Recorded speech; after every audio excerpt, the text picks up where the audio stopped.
जब इनको यहाँ लाए तो निरंजन भगवान ने मसाला मिलाकर माँ के पेट में खोल तैयार किया। खोल कहते हैं शरीर।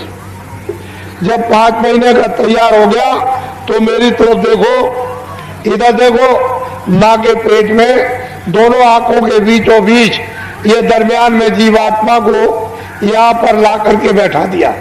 इधर देखिए आप, जीवात्मा की आंख खुली है, जीवात्मा के कान खुले और जीवात्मा की नाक खुली। ये माँ के घर में ये सब बाजे सुनती है।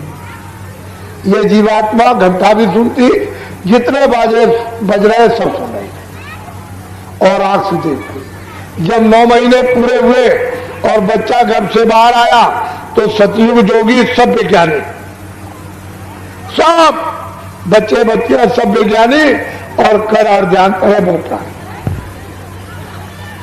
सारी जीवात्माएं इन बाजों को पकड़ के एक बाजे से दूसरा, दूसरे से तीसरा, तीसरे से चौथा, चौथे से 5वां एक पलक में पकड़ के चढ़ गए सतलोक में और वहां से इन बाजों के द्वारा एक पलक में उतर आए। चल गए, उतर आए, चल गए।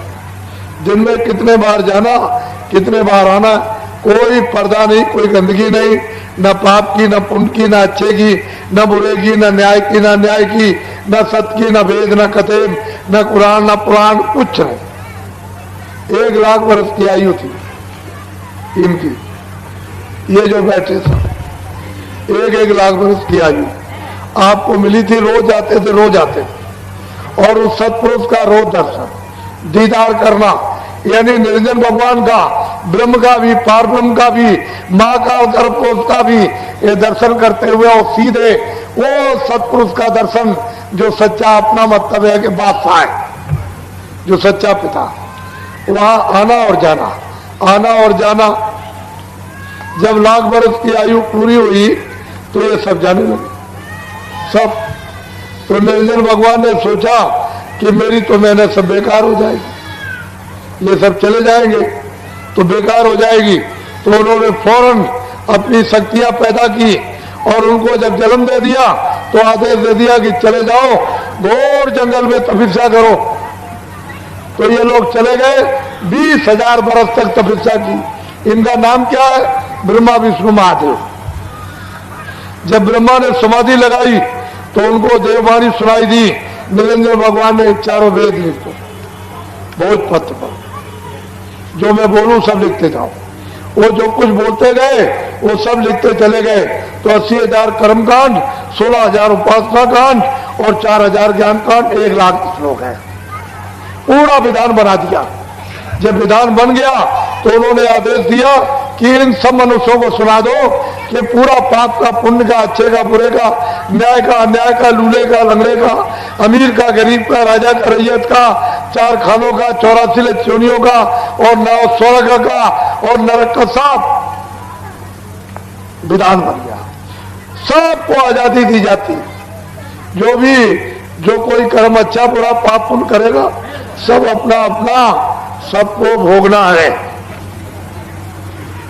ये सब लिखा गया, आपको सुना दिया और तिथि तारीख रख दी कि इस तिथि तारीख के बाद जो कोई भी अच्छा बुरा पाप पुण्य करेगा सब अपना अपना भोगना पड़ेगा। बस तिथि तारीख निकल गई, कभी अच्छा कभी बुरा, कभी न्याय कभी अन्याय, कभी सत्य कभी असत्य है। ये आपने जो कर्म, पहले तो कोई बुरा करता ही नहीं था, कितने युग बीत गए, उसके बाद एक बुरा हो गया, फिर कितने युग बीत गए तो 2 बुरे हो गए, फिर कितने मतलब फिर 4 बुरे हो गए। धीरे धीरे धीरे धीरे धीरे धीरे तो दोनों की गंदगी, अच्छे की भी गंदगी, पाप की भी गंदगी, पुण्य की भी गंदगी, ये सब गंदगी जमा धीरे धीरे अंतर में बहुत बड़ा आकाश उसमें जमा होने लगी। जब धीरे धीरे जमा होते होते आकाश मटमैला होने लगा तो आंख से कम दिखाई देने लगा, कानों से कम सुनाई और नाक से कम यानी सूंघने को मिलने लगा। तो धीरे धीरे कोई ज्यादा आपसे बुरे काम बन गए होंगे तो जैसे बादल काले आते हैं चट्टान लगा करके सामने खड़े हो गए, ऐसे ही काली चट्टान यानी काले पर्दों की सामने जमा हो गई।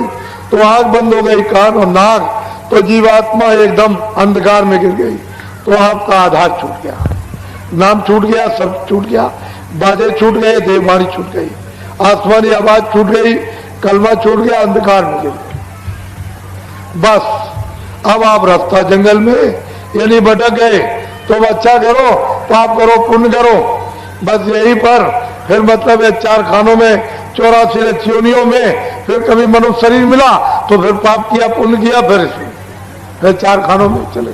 जब से जीवात्मा आई अभी तक आपने वापस नहीं, अपने घर में नहीं ले जा सके, यही बस बराबर यहीं पर पाप पुण्य 4 खानों में 84 योनि, नरकों में फिर कितने युगों के बाद मनुष्य शरीर मिले, फिर इसी में आप पाप पुण्य में फंस गए। ये जीवात्मा अभी तक नहीं वापस गई।